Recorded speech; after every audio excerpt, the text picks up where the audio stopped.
जमाना कदीम में किसी रियासत पर एक बादशाह हुकूमत करता था। वो बादशाह एक अच्छा और नेक दिल इंसान था, लेकिन ज्यादा अक्लमंद न था। इसीलिए उसे हमेशा होशियार और समझदार लोगों की तलाश रहती थी, ताकि उसकी रियाया बेहतर हो और मुल्क तरक्की करके दुश्मनों को अपना गुलाम बना सके। बादशाह की अपनी मौजूदा रियाया भी उसे कुछ खास कारामद महसूस न होती थी। वो लोग सिर्फ मशवरे देते थे और उसके बदले तनख्वाहें वसूल करते थे, मगर उनके मशवरों में वो तासीर न थी जो बादशाह चाहता था। ये सोच अक्सर उसे बेचैन रखती। एक दिन बादशाह ने इसी उलझन से निजात के लिए अपने दरबारियों के साथ जंगल की सैर का इरादा किया। शायद कुदरत ही उसे किसी जवाब तक ले जाए। बादशाह जंगल पहुंचे और खूब सैर व तफरीह के बाद वापसी का सफर शुरू किया, तो रास्ते में उनकी नजर एक अजीब मंजर पर पड़ी। एक शख्स एक बड़े दरख्त के नीचे बैठा हुआ था और वो खुद से बातें कर रहा था, जो दूर से पागल और अजीब सा लग रहा था। ये देखकर बादशाह रुक गए। उनके दिल में ख्याल आया कि या तो ये शख्स पागल है या फिर गैर मामूली जहानत का मालिक, जो अपनी ही दुनिया में गुम रहता है। तजस्सुस के मारे बादशाह अपने दरबारियों समेत उस शख्स के करीब जा पहुंचे और उससे गुफ्तगू शुरू कर दी। वो शख्स बज़ाहिर आधा पागल लगता था, लेकिन उसकी बातों में एक अजीब कशिश थी। बादशाह ने नरमी से सवाल किया, ऐ नौजवान, क्या तुम पागल हो जो खुद से बातें कर रहे हो? ये पागल बादशाह की पूरी सल्तनत बचाएगी, इस बात का किसी को गुमान तक नहीं था। लिहाजा पागल शख्स ने मुस्कुराकर जवाब दिया, पागल तुम हो और तुम्हारा सारा रियाया। मैं तो बिल्कुल ठीक हूं। मैं तो सिर्फ ये चाहता हूं कि इस जंगल को काटकर यहां शानदार महल्लात तामीर किए जाएं और उन महल्लात का बादशाह मैं खुद बनूं। उसकी बात में अजीब एतमाद और बेबाकी थी, जो किसी आम पागल के बस की बात न लगती थी। बादशाह और दरबारी उसके जवाब पर हैरान रह गए, क्योंकि ऐसे जुमले या तो किसी दीवाने के होते हैं या फिर किसी ऐसे शख्स के जो दलेर और गैर मामूली जहानत का मालिक हो। बादशाह कुछ देर तक खामोशी से उसे देखता रहा, फिर दरबारियों से उस शख्स के बारे में मशवरा किया, तो उनके अंदर छिपे लालच ने फौरन सर उठा लिया। वो आपस में चुपके चुपके बातें करने लगे। किसी के दिल में यह खदशा था कि अगर यह शख्स बादशाह का मुशीर खास बन गया तो हम उसके ताबे बन जाएंगे और हमारी अहमियत भी कम हो जाएगी। धीमे से एक दरबारी ने कहा, यह खतरा है, कहीं ऐसा ना हो कि ये हम सब पर हावी हो जाए। दूसरे ने जल्दी से बोला, नहीं, ये तो आधे से ज्यादा पागल है। होशियारी की तो इससे बिल्कुल उम्मीद न रखनी चाहिए। लिहाजा बादशाह को कहे कि उसे अपने साथ ले जाए। दरबारियों का मानना था कि यह शख्स हमारा क्या बिगाड़ लेगा, लेकिन खुदा को कुछ और ही मंजूर था। बिलाखिर दरबारियों ने बादशाह को यह मशवरा दिया कि उसे महल ले जाया जाए। अगर बहादुर निकला तो काम आएगा, और अगर वाकई पागल हुआ तो उसे बाद में छोड़ देंगे। बादशाह ने दरबारियों की राय पर अमल करते हुए बिस्मिल्लाह कहा और कुछ दबाव डालकर उस शख्स को अपने साथ चलने पर आमादा कर लिया। मगर रास्ते में अचानक उस शख्स ने घोड़े को दूसरी सिम्मत मोड़ दिया और कोशिश की कि भाग जाए। बादशाह और उसके दरबारी फौरन उसके पीछे लगा दिए। ताक़ब करते हुए वो उसे दोबारा काबू में ले आए और उसी रास्ते से महल की जानिब रवाना हो गए। जैसे ही वो महल पहुंचे तो हैरत अंगेज तौर पर वहां लोगों की भीड़ जमा थी। सब खुशी से नारे लगा रहे थे और बादशाह को मुबारकबाद दे रहे थे। बादशाह और उसके दरबारी ये देखकर हैरान रह गए और पूछा, ये किस बात की मुबारकबाद है? लोगों ने बताया, बादशाह सलामत, जिस रास्ते से आप सैर के लिए गए थे वहां दुश्मन की भारी फौज घात में बैठी थी, जबरदस्त असलहे के साथ। हमें तो यकीन हो गया था कि आप कभी वापस नहीं आएंगे। यह सुनकर सबकी आंखों में हैरत, शुक्र और फिक्र की मिली जुली कैफियत नुमायां थी। लोगों ने फिर खुशी से कहा, बादशाह सलामत, आप तो बहुत होशियार निकले, आपने रास्ता बदल लिया। बादशाह ने खामोशी से उस पागल शख्स की तरफ देखा और दिल में सोचा कि यह शख्स वाकई मामूली नहीं, कुछ खास है। फिर उसने दरबारियों की तरफ मुतवज्जे होकर हुक्म दिया, जल्दी करो, इस शख्स के लिए एक बेहतरीन कुर्सी तैयार करो, आज से ये मेरे साथ रहेगा। दरबारी, जो पहले ही दिल में डरे हुए थे, फौरन बोल पड़े, बादशाह सलामत, ये शख्स तो पागल है, ऐसा ना हो कि आपको नुकसान पहुंचा दे। आपके साथ तो हम जैसे अक्लमंद लोगों को होना चाहिए। मगर बादशाह ने उनकी बात को रद्द करते हुए संजीदगी से कहा, नहीं, ये शख्स तुम सबसे ज्यादा ज़हीन है। चुपचाप होकर हमें खतरनाक दुश्मन से बचाया। ये होता है ज्यादा ज़हीन लोगों की निशानी। अगर ये ना होता तो तुम में से किसी को खबर भी ना होती कि रास्ते में दुश्मन घात लगाए बैठा है। हमारी सलामती इसी की होशियारी की बदौलत है। ये सुनकर पागल मुस्कुराया और फख्र से बादशाह के पहलू में रखी कुर्सी पर बैठ गया।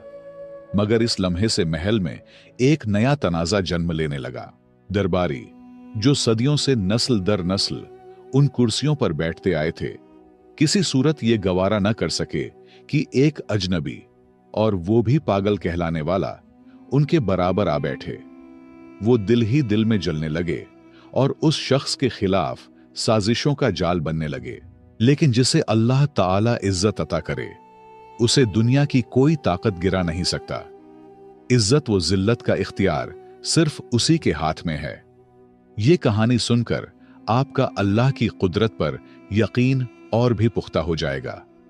अल्लाह बादशाह को गिराकर फकीर बना सकता है और पागल को बादशाह बना सकता है।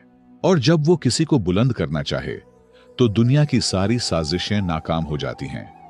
दरबारियों की साजिशें, उनका हसद और मुखालफत उस पागल को इज्जत कैसे देता है, आइए जानते हैं। एक दिन सुबह जब महल में दरबार सजा हुआ था, रियाया के चंद अफराद आगे बढ़े और उस शख्स के पास पहुंचे जिसे सब पागल कहा करते थे। अदब से बोले, भाई साहब, आप पर सलामती हो, हम आपसे कुछ जरूरी बात करना चाहते हैं। रियाया ने बात करते हुए कहा, भाई साहब, आपको हमारे बादशाह के उसूलों और दरबारी आदाब का कुछ अंदाजा नहीं। हम तो बस ये चाहते हैं कि आप किसी गलत फहमी में कोई ऐसा कदम न उठा लें जिसकी वजह से आपको सजा भुगतनी पड़े। पागल ने हैरत से कहा, क्या मतलब, मुझे सजा मिलेगी? मैंने तो कभी नहीं कहा था कि मुझे यहां महल लाया जाए। यह कैसी मुसीबत है, मुझे वापस ले चलो। उसकी बात सुनते ही रियाया के चेहरे पर एक हल्की सी खुशी की लहर दौड़ गई।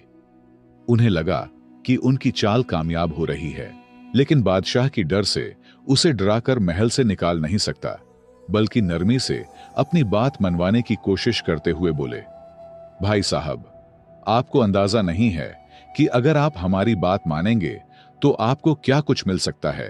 पागल, जो सजा के लफ्ज से वैसे ही खौफजदा था, फौरन घबराकर बोला, ठीक है, बताओ क्या करना है।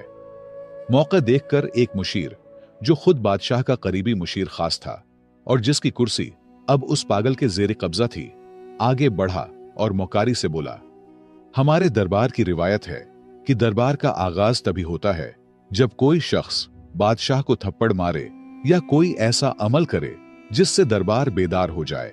पागल, जो अक्ल से बिल्कुल पैदल था, वो फौरन बोला, अरे ये तो कोई बड़ी बात नहीं, थप्पड़ किया, मैं तो बादशाह को लात भी मार सकता हूं। रियाया ने उसकी बेवकूफी पर हंसी छिपाते हुए उसे शाबाशी दी और खुशी से मजीद उकसाया। जब बादशाह कुर्सी पर बैठे तो तुम जाकर उसकी गर्दन पर जोरदार थप्पड़ रसीद करो, फिर देखना बादशाह इतना खुश होगा कि तुम्हें ढेर सारे इनामात से नवाजेगा। पागल ने भूलपन से बात मान ली। जब अगले दिन दरबार लगा और बादशाह तख्त पर बराजमान हुआ तो पागल निहायत सादगी से आगे बढ़ा और एक जोरदार थप्पड़ बादशाह की गर्दन पर दे मारा। इस जोर से बादशाह का ताज दूर जा गिरा, लेकिन जैसे ही ताज जमीन से टकराया, उसके नीचे से एक खतरनाक बिच्छू निकल आया। बादशाह फौरन चौंक कर खड़ा हुआ और उसे यह समझते देर न लगी कि अगर वो ताज सर पर रख लेता तो बिच्छू उसे काट लेता। शुक्रगुजारी से भरे दिल के साथ बादशाह ने पागल को सीने से लगा लिया। बादशाह ने पागल को सीने से लगाते हुए खुशी से कहा, मेरे अजीजों, ये सिर्फ एक शख्स है जो मुझसे सच्ची मोहब्बत रखता है। अगर ये मुझे थप्पड़ न मारता तो आज शायद मेरा आखिरी दिन होता।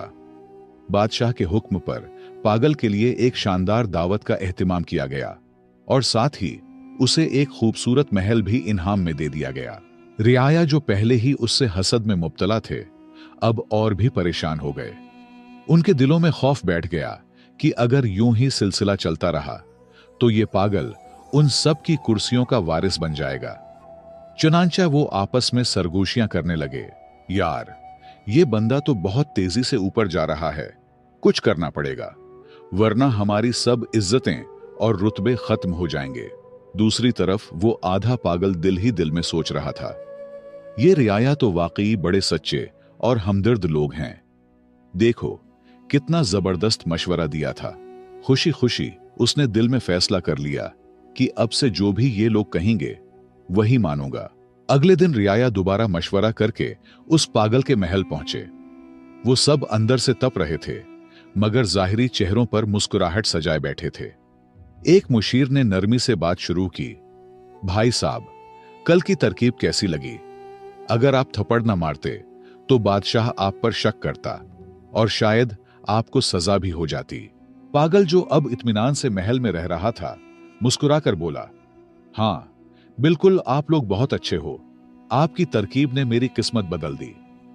रियाया ने मौका गनीमत जाना और अगला जाल बिछाया।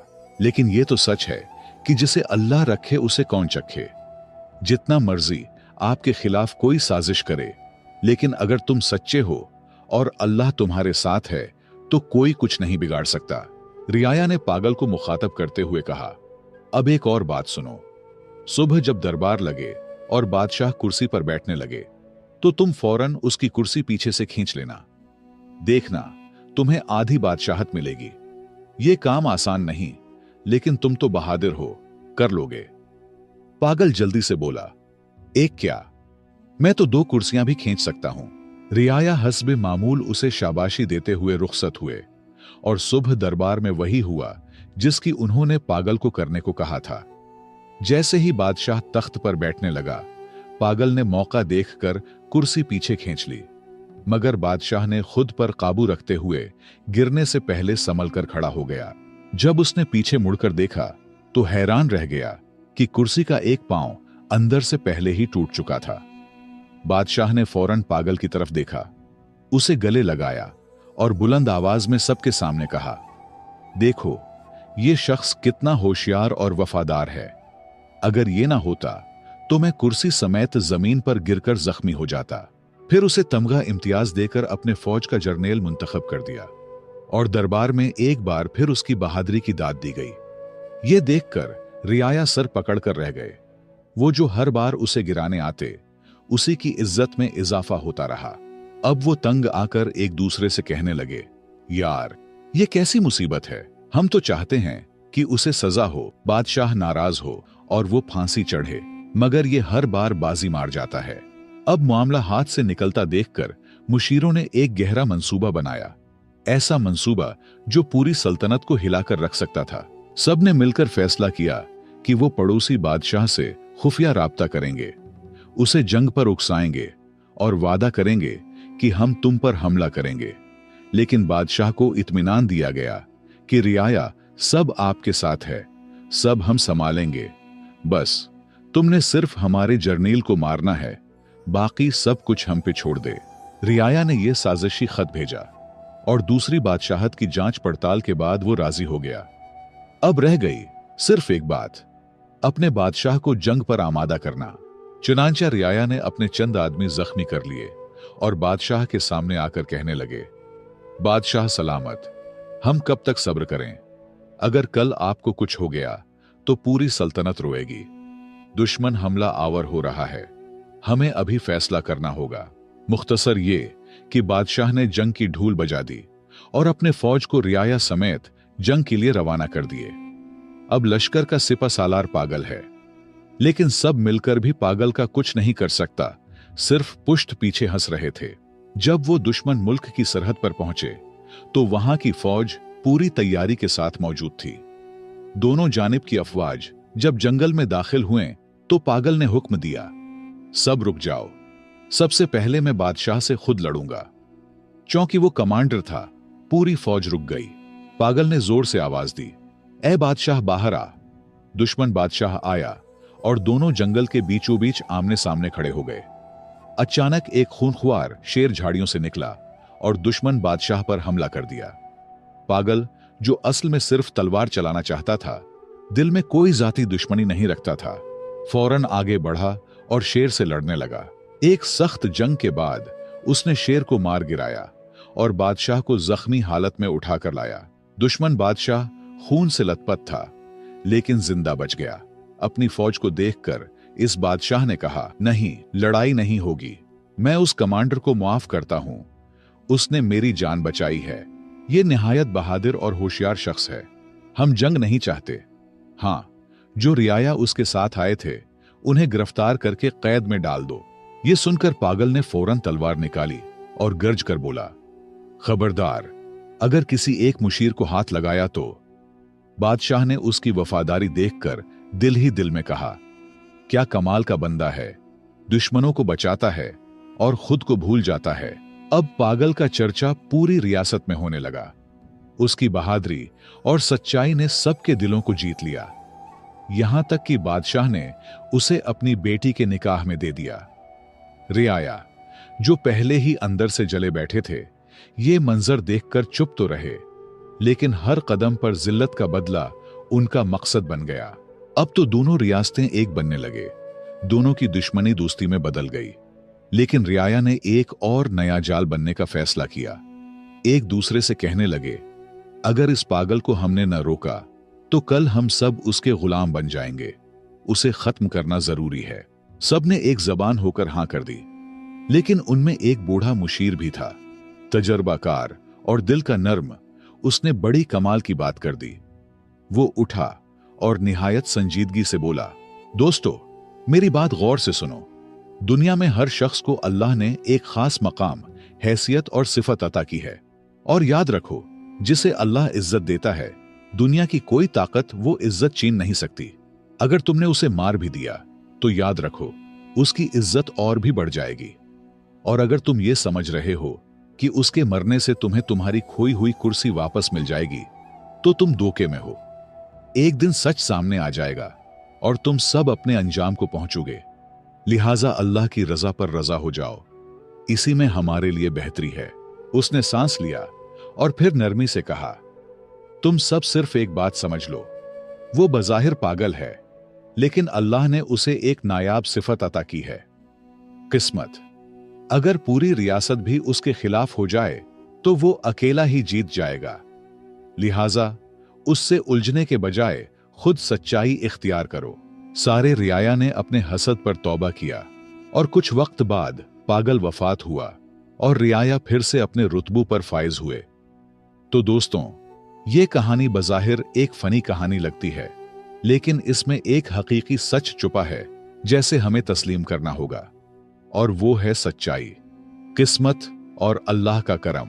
हमें भी कभी किसी से हसद नहीं करना चाहिए, क्योंकि अगर कोई किसी ओहदे या रुतबे पर फायज है और कामयाब हुआ है तो वो उनकी मेहनत का सिला हो सकता है, उसकी अच्छी किस्मत हो सकती है, या उसमें ऐसे सिफात हो सकते हैं जिसकी वजह से अल्लाह ने उसे वो इज्जत दी है। कोशिश करे वो सिफात अपनाए, मेहनत करे, सच्चाई इख्तियार करे, शायद वही इज्जत तुम्हें भी मिले। लेकिन हसद न करे। तारीख इस बात का गवाह है, मुनाफिक लोग और हसद करने वाले कभी कामयाब नहीं होते। हमेशा मैदान सच्चे लोगों का ही होता है। मुझे उम्मीद है आपने इस कहानी से बहुत कुछ सीखा होगा। हमारे चैनल पर बेहतरीन और सबक आमोज कहानियां मौजूद है। अगर आपको पसंद है तो उसे लाजमी देखें। अगर आपको यह कहानी पसंद आई हो तो लाइक करें, कमेंट में अपनी राय जरूर दें, और मजीद ऐसी दिलचस्प वो सबक आमोज कहानियों के लिए हमारे चैनल को सब्सक्राइब करके घंटी को दबाना न भूलें। आपकी हिमायत का शुक्रिया।